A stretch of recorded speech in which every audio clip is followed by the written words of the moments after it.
वह स्कंद बीज जीव है। जैसे सल्लिकी नाम का वृक्ष होता है। पालीभद्र कादयो हो, पालीभद्र नाम का वृक्ष होते हैं, तो स्कंद ही उनका एक बीज होता है। तो और बीज बीजा जीवा यव गो धूमादयो एसाम क्षेत्रोदक आदि सामग्र्या प्ररोहा। कह रहे हैं बीज ही जिसका बीज है। जैसे यव जवा, गोधूम गेहूँ इत्यादियों एसाम क्षेत्रादिका, इस जिन क्षेत्रादिकों में ये उत्पन्न होते हैं, तो इस कारण से ये सभी जीव बीज जीव कहलाते हैं। समुच्छिमाय समूर्छिमाश्च मूलादि अभावेपि एसाम जन्मः।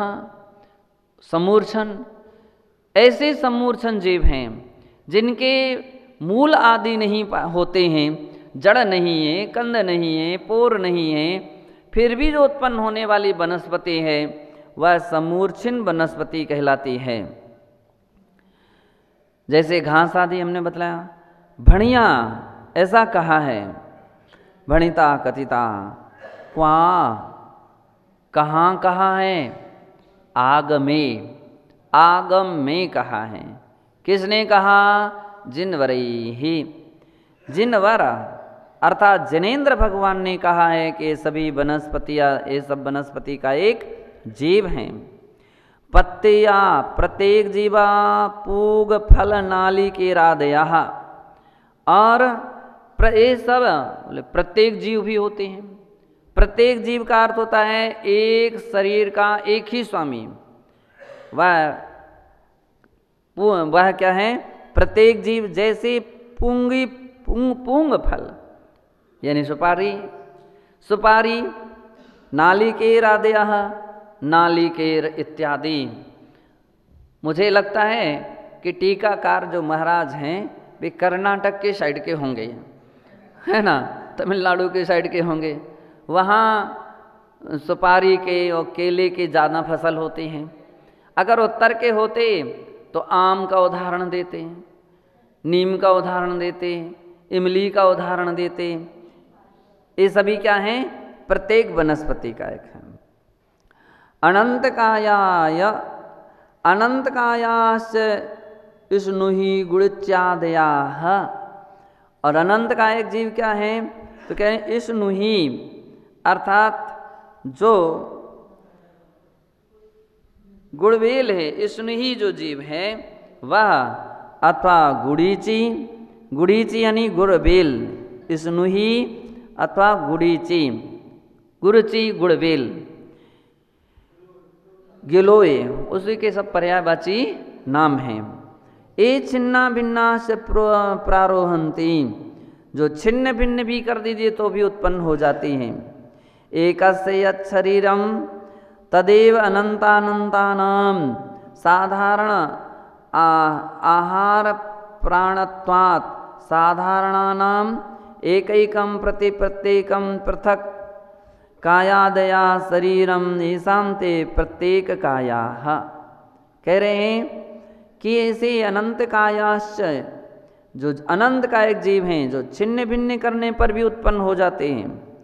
एकस्य यत् शरीरम, एक ही शरीर में, तदेव अनंतानंतानाम, अनंतानंत जीव रहते हैं, वो साधारण वनस्पति कही जाती है। उनका आहार, प्राण, श्वासोश्वास, आयु, ये सभी एक समान होती हैं।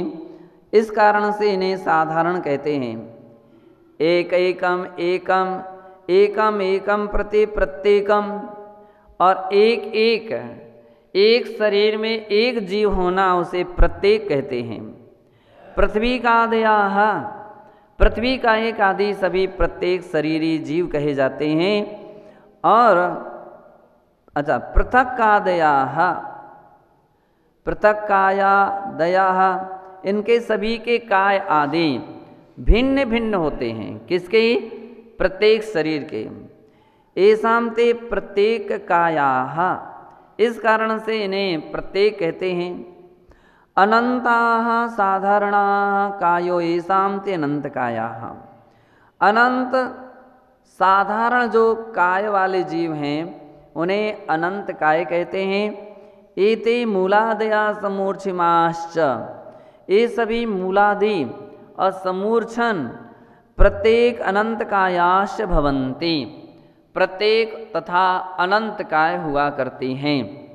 जो मूलादया ये दोनों वनस्पतियां हैं, तो कोई कह रहे हैं प्रत्येक भी होती हैं और कुछ कुछ वनस्पति ऐसी हैं जो साधारण भी हुआ करती हैं। इस प्रकार से यहाँ ऐसा जानना चाहिए। कंद नहीं है, लेकिन केले का जो बीज है, तुमने कभी केले की खेती की क्या? अरे तो क्या किया? देखा कि नहीं? बोते हुए देखा क्या? पेड़ लगा हुआ, उसका कंद दिख ही नहीं सकता है, वो तो अंदर जमीन में रहता है। तो बतलाते हैं ऐसा बड़ा कंद, चिमरी जैसा, उसका बहुत बड़ा कंद भी रहता है, तो कंद से ही पौधा उत्पन्न होता है। तो इसलिए केले का जो बीज है वो कंद है। हाँ वही कंद, स्कंद।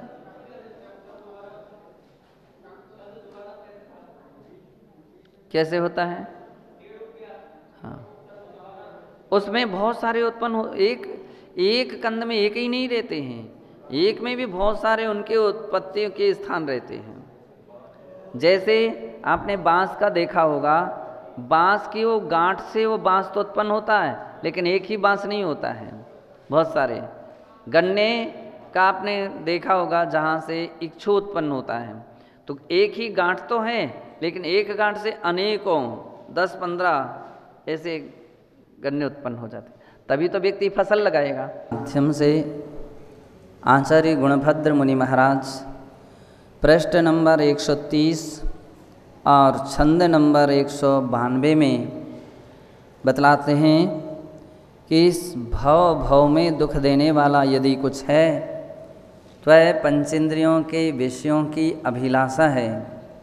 पंचेंद्रियों के जो विषय हैं वे भव में प्राणी के लिए रुलाते हैं, दुख देते हैं, कष्ट देते हैं, उसी बात को यहाँ कहते हैं। अहित विहित प्रीति प्रीतम कलत्रमपि स्वयं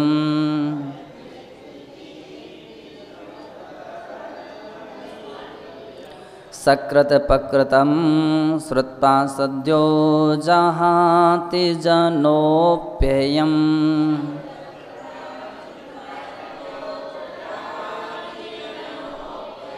सहित निरतः साक्षात् दोषं समीक्ष भवे भवे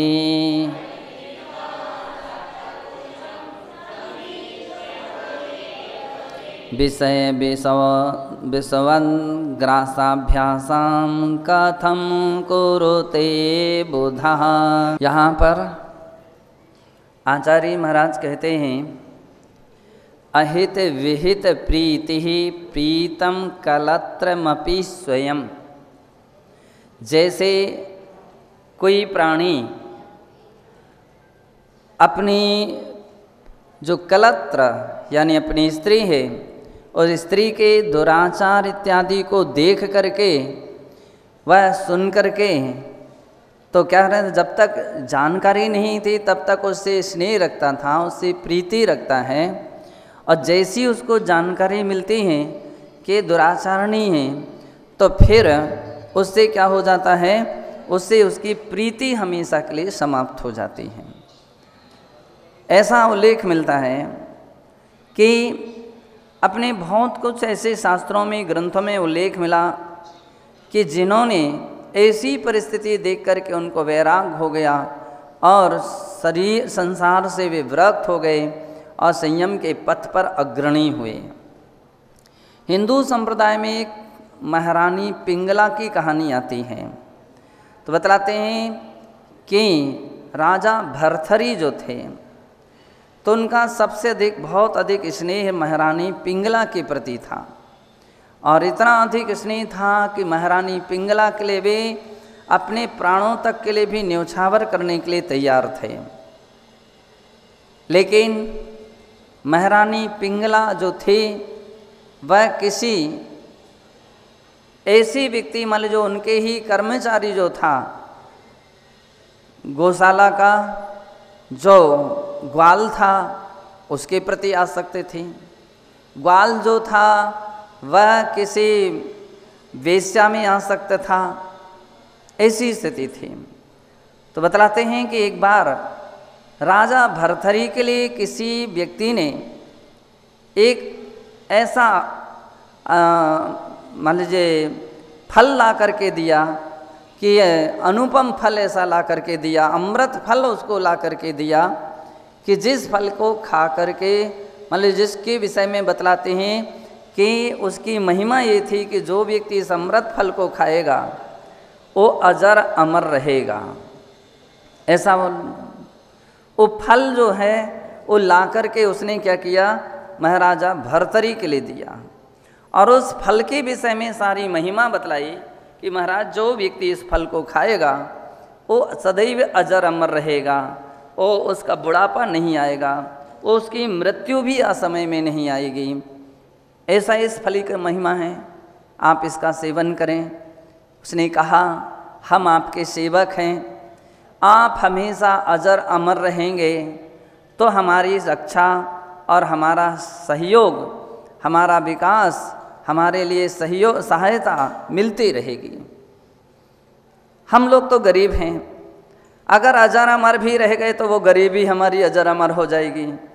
इसलिए यह सोच करके यह फल आज हम आपको ही देने आए हैं, आप इस फल को ग्रहण कीजिए। राजा ने उस फल को देखा, ऐसा फल तो मैंने कभी नहीं देखा था। उसने उस फल को देख करके सोचा कि इसको किसे देना चाहिए। तो उसने सोचा कि मेरी पत्नी यानी मेरी जो रानी है, अगर वो अजर अमर रहे तो इस फल की सार्थकता है। और यह विचार करके उन्होंने वो फल क्या किया, रानी पिंगला को दे दिया। रानी पिंगला के विषय लिए उस सारी महिमा उसके लिए बतला दी कि रानी इस फल को तू खाएगी तो तू अजर अमर रहेगी, जो व्यक्ति इस फल को खाता है वो अजर अमर रहता है। इसलिए मैं चाहता हूँ कि तू कभी वृद्ध ना हो, इस फल को खा, तू कभी वृद्ध नहीं होगी और कभी मृत्यु को प्राप्त नहीं होगी, इसलिए तू इस फल को खा लो। महारानी पिंगला ने उस फल को ले लिया और लेकर के वो अपने महल में गई। सोचती है कि अगर जिससे उसका प्रेम था यानी ग्वाले से था, तो यदि ग्वाला इस फल को खा ले तो वो ठीक रहेगा, वो अजर अमर रहेगा। उसने वो फल क्या किया, ग्वाले को दे दिया। ग्वाला उस फल को लेकर के जब अपने घर गया तो बतलाते हैं उसके मन में भी ये विचार आया कि मेरी तो सबसे अधिक प्रीति उस वेश्या से है, तो ये फल यदि मैं वेश्या को दे दूंगा तो वेश्या सदैव अजर अमर रहेगी। तो उसने क्या किया, वो फल वेश्या को दे दिया। वेश्या के मन में विचार आया कि हमारा तो जो काम है वो अच्छा काम नहीं है और बुरा काम है, मैं कब तक इस प्रकार के कार्य करती रहूँगी, तो इस प्रकार का जीना तो अच्छा नहीं है और फिर अजर अमर बनी रहूँ ये बिल्कुल ठीक नहीं है। अच्छी बात है कि ये फल यदि हम यहाँ के अपने राजा को दे देंगे तो राजा प्रसन्न होकर के हमको इनाम देगा, दक्षिणा देगा। तो वेश्या उस फल को लेकर के वो राजा के पास पहुँचती है और वो फल राजा के हाथ में भेंट करती है और उस फल की महिमा बतलाती है कि महाराज एक ऐसा फल है जो आम जगत में नहीं मिलता है, आम स्थानों में नहीं मिलता है, और इसकी महिमा ऐसी सुनी है कि जो इसको खाता है वो अजर अमर रहता है। राजा ने उस फल को हाथ में लेते हुए देखा, पहचाना, परखा, अरे ये तो फल वही है जो फल मैंने महारानी पिंगला को दिया था, ये वही फल है। उसने महारानी पिंगला से पूछा कि मैंने जो फल दिया था वो फल कहाँ है, क्या आपने खाया कि रखा है? रानी ने कहा महाराज आपने रखने के लिए नहीं दिया था, आपने तो खाने के लिए दिया था, इसलिए और अजर अमर होने की वो फल की महिमा है, तो मैंने तो उसके लिए तत्काल अपने स्थान पर जा कर के उसका सेवन कर लिया, उसको खा लिया है। लेकिन राजा एक और ये बातें सुन रहा है, दूसरी ओर उसको फल दिख रहा है, तो उसके विचार मग्न हो गया और सोचने लगा कि अब इसके आगे इस तरफ से तो अब लाइन आगे नहीं बढ़ पा रही है। नीतिज्ञ जो पुरुष होते हैं वे नीति कुशल होते हैं, तो ये तरह तरह के उनके उपाय रास्ते उनके लिए होते हैं। उन्होंने सोचा कि अब यहाँ से तो अब रास्ता आगे कुछ मिल नहीं सकता है। उसने राजा ने वेश्या को बुलाया और उससे कहा कि तू ये बतला कि फल तुझे कहाँ से मिला है, ये फल तुझे कहाँ से मिला है, सत्य बोलेगी तो तुझे पुरस्कृत किया जाएगा। वेश्या ने तो कहा महाराज हमारा धंधा तो आप जानते ही हैं, और हमारे यहाँ एक नगर का जो ग्वाल है वो मेरे यहाँ आता है और उसी ने ये मुझको ये फल दिया है। अच्छा, तो राजा ने उस वेश्या को यथोचित पुरस्कृत किया, ग्वाल को बुला लिया और ग्वाल को बुला करके उससे पूछा कि भाई तू ये बतला ये फल तूने वेश्या को दिया था? उसने कहा हाँ महाराज दिया था, क्योंकि वेश्या सामने खड़ी थी तो दिया था। अब ये जो फल तूने वेश्या को दिया था तो ये बतला कि तुम्हारे पास कहाँ से आया? अब ये फल तुम्हारे पास कहाँ से आया? तू अगर सत्य बोलेगा तो तुझे पुरस्कार दिया जाएगा, और यदि तू कहीं असत्य बोलेगा तो तुझे फांसी के फंदे पर लटकाया जाएगा। अब वो बेचारा सुन करके घबरा गया कि अगर सत्य बोलूं तो पुरस्कार, और यदि झूठ बोलूंगा तो फांसी का फंदा पर लटकाया जाएगा। सारे परिवार के लिए तेरे सारे देश निकाला दे दिया जाएगा, सारी संपत्ति तेरी जब्त कर ली जाएगी। अब इतने दंड से वो बेचारा सोच विचार में पड़ गया, किंकर तब विमूढ़ हो गया। क्या कहूँ, एक और राजा और एक और रानी, इनका प्रकोप सहन करूं कि उनका प्रकोप सहन करूं? अंत में उसने कहा ये महाराज यदि आप मुझे प्राण दान दे दें तो मैं सत्य बोल सकता हूं,